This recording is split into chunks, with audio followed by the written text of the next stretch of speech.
ఇవి అంటే నిజ జీవితంలో నటించే వాళ్ళని ఏమనాలి?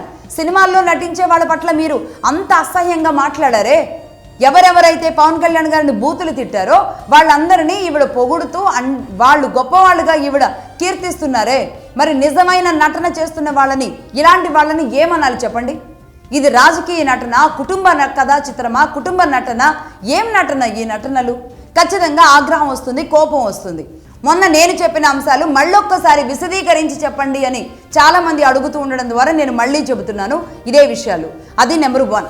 అదే తెలంగాణ విమోచన దినోత్సవం సెప్టెంబర్ 15, 1948 సర్దార్ వల్లభాయ్ పటేల్ గారు ఆపరేషన్ పోలో నిర్వహించి మొత్తం ఇక్కడ అంటే నిజాంల పాలనలో 7వ నిజాం దగ్గర నుంచి దీన్ని తీసుకొని భారతదేశంలో కలపడం, అదే తెలంగాణ విమోచన దినోత్సవంగా ప్రకటించుకోవడం. అంటే ఈ రకంగా ప్రిన్స్లీ స్టేట్స్గా ఉన్న స్టేట్స్ అన్నింటినీ కూడా, ఎందుకంటే ఈ హైదరాబాద్ను తీసుకువెళ్ళి నేను పాకిస్తాన్లో కలుపుకుంటానని నిజాం కూర్చున్నాడు.